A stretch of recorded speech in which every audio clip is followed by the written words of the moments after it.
Om Swastiastu. Kepada yang terhormat Bapak Inyo Manjirna, SKM MSI selaku Ketua Penguji, yang terhormat Ibu Cok Dewi Widyahana Sundari, SKM MSI selaku anggota penguji 1 sekaligus pemimpin utama, yang terhormat Ibu Putus Ayu Suryaningsih, SST MSI selaku anggota penguji 2. Sebelum saya memaparkan materi proposal, izinkan saya memperkenalkan diri. Saya Niputu Putrasmini dengan NIM P07134019108. Materi yang akan saya paparkan hari ini dengan judul Gambaran Kadar Kolesterol Total pada Perokok Aktif di Banjarlawa, Desa Belok Sidan, Kecamatan Petang. Bab 1.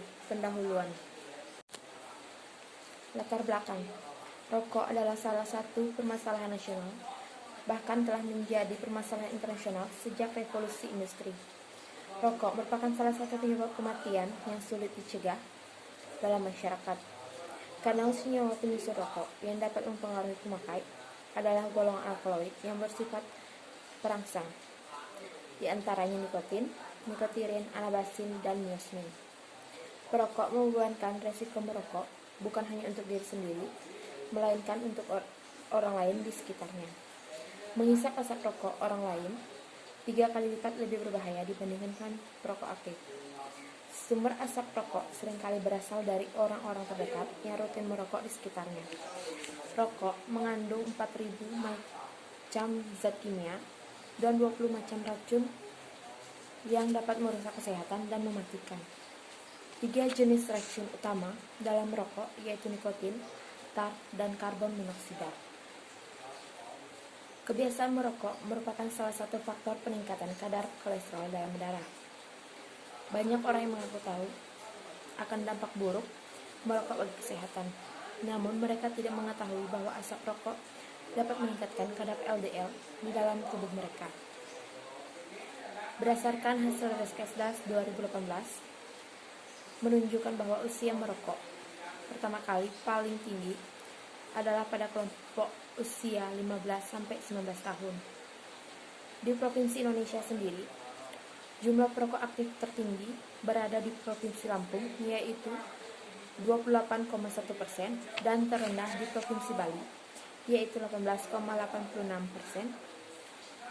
Di Provinsi Bali, tercatat bahwa prevalensi perokok aktif tertinggi ditemukan di Jembrana, yaitu 22,56%, dan Pasar 22,02%, Tabanan 21,32%, Buleleng 19,85%, Bangli 18,38%, Badung 16,95%, Karangasem 15,54%, Gianyar 14,84%, dan Kelungkung 13,54%. Kolesterol sering didengar sehari-hari. Kelebihan kolesterol dapat menyebabkan pengendapan kolesterol di dinding pembuluh darah yang dapat menimbulkan penyempitan dan pengerasan pembuluh darah, yaitu adanya plak. Penyempitan dan pengerasan yang berat menyebabkan suplai darah ke otot jantung tidak memadai sehingga menimbulkan sakit. Proses ini berlanjut menyebabkan matinya jaring otot jantung yang disebut infark miokard, dan jika meluas akan menyebabkan gagal jantung. Pada pengamatan yang telah dilakukan di Desa Belok Sidan terdiri dari 8 banjar. Banjarlawa merupakan salah satu banjar yang berada di Desa Belok Sidan, Kecamatan Petang, dengan jumlah penduduk yang kecil. Rumusan masalah. Dari pemaparan latar belakang tersebut dapat dirumuskan suatu masalah, yaitu kadar kolesterol total pada perokok aktif di Banjarlawa, Desa Belok Sidan, Kecamatan Petang. Tujuan penelitian. Ada 2 tujuan penelitian, yaitu tujuan umum dan tujuan khusus. Adapun tujuan umum yang ingin dicapai yaitu mengetahui kadar kolesterol total berdasarkan karakteristik berupa usia, jumlah rokok yang dikonsumsi, serta lama waktu merokok para perokok aktif di Banjarlawa, Desa Belok Sidan, Kecamatan Petang. Tujuan khusus. Adapun tujuan khusus yang ingin dicapai yaitu pertama, mengukur kadar kolesterol total pada perokok aktif di Banjarlawa, Desa Beloksi dan Kecamatan Petang. Yang kedua, mengetahui karakteristik perokok berupa usia, jumlah rokok yang dikonsumsi, serta lama waktu merokok. Yang ketiga, mendeskripsikan kadar kolesterol berdasarkan karakteristik perokok. Manfaat penelitian. Ada dua manfaat penelitian, yaitu manfaat teoritis dan manfaat praktis. Manfaat teoritis diharapkan dapat memberikan wawasan pengetahuan tentang teori bahaya merokok dan wawasan lebih luas tentang kolesterol total pada perokok aktif hingga bermanfaat bagi pembaca. Manfaat praktis yang diharapkan dapat memberikan informasi kesehatan mengenai bahaya merokok dan dampak hasil kadar kolesterol bagi perokok agar masyarakat dapat memperhatikan kesehatannya. Bab 2. Tinjauan pustaka. Rokok. Pengertian rokok. Dalam Kamus Umum Bahasa Indonesia, rokok dapat diartikan sebagai tembakau yang digulung dengan kertas, daun nipah, kulit kelongsong jagung kecil, sedikit besar dari kelingking dan panjang kira-kira 8-10 cm, dihisap orang setelah dibakar ujungnya. Jenis rokok. Rokok dapat dibedakan menjadi beberapa jenis.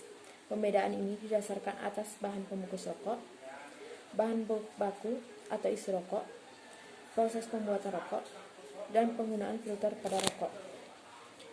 Perokok aktif.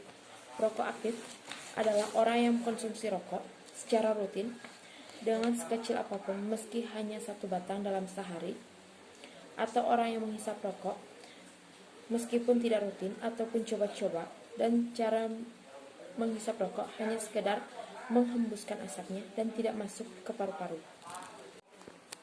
Kolesterol. Pengertian kolesterol. Kolesterol adalah salah satu bentuk lemak yang secara alamiah terdapat dalam makanan yang berasal dari binatang yang bagi tubuh manusia berguna untuk membangun sel, membentuk berbagai hormon. Manfaat kolesterol. Kolesterol memiliki fungsi sebagai zat gizi yang sangat diperlukan oleh tubuh, di samping zat gizi lainnya seperti karbohidrat, protein, vitamin, dan mineral. Kadar kolesterol. Kadar kolesterol total yang normal dalam plasma orang dewasa adalah sebesar 120-200 mg per dl.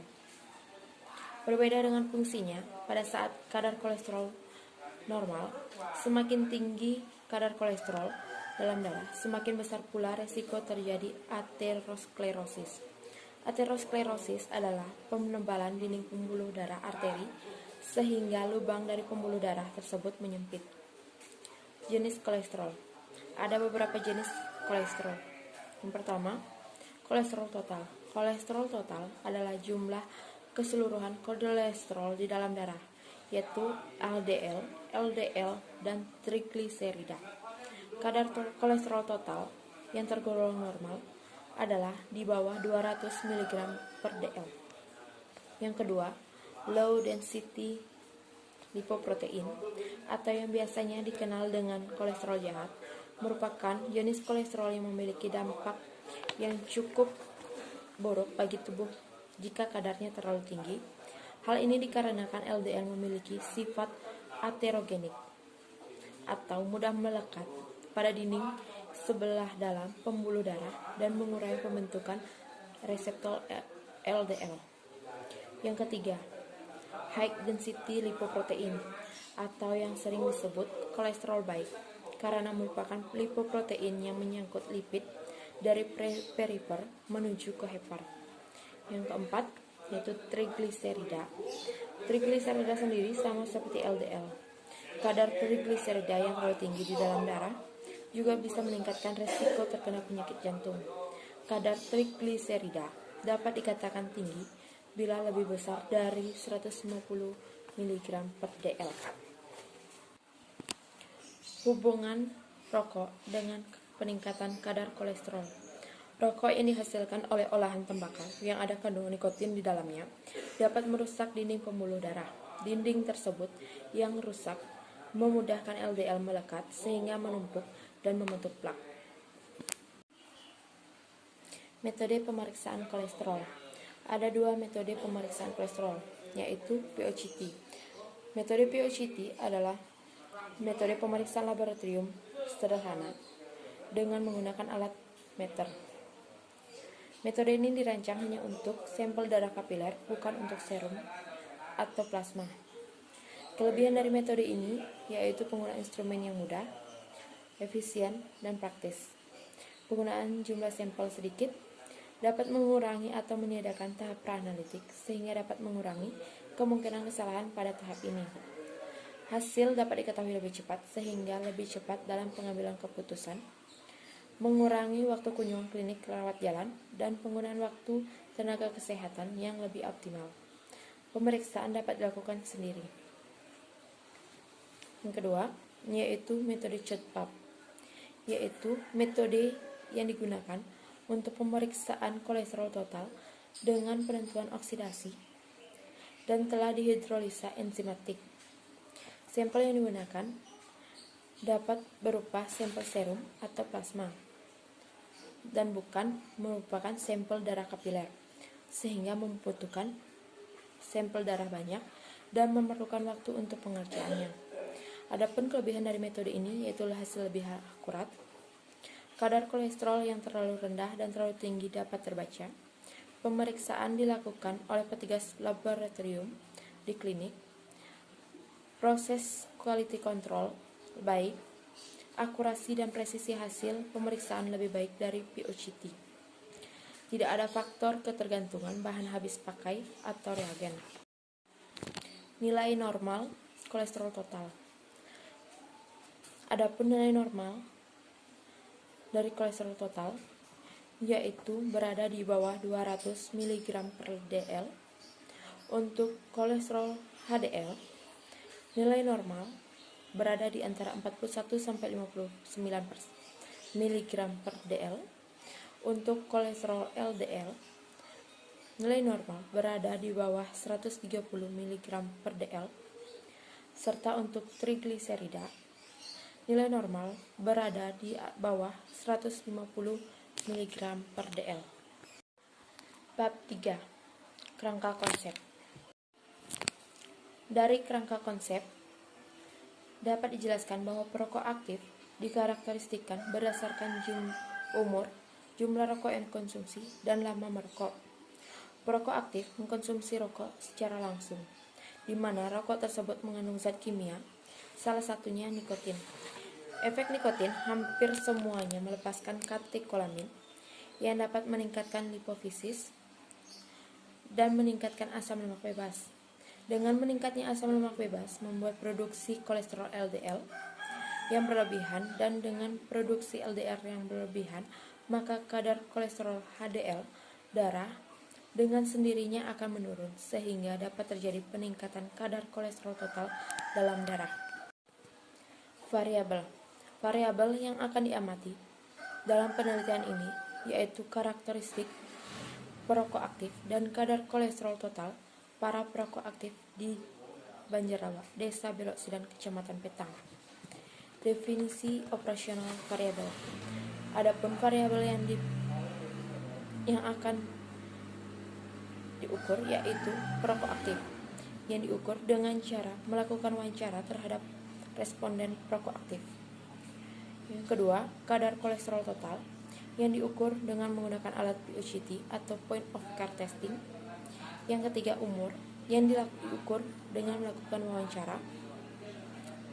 Yang keempat, lama merokok yang diukur dengan melakukan wawancara.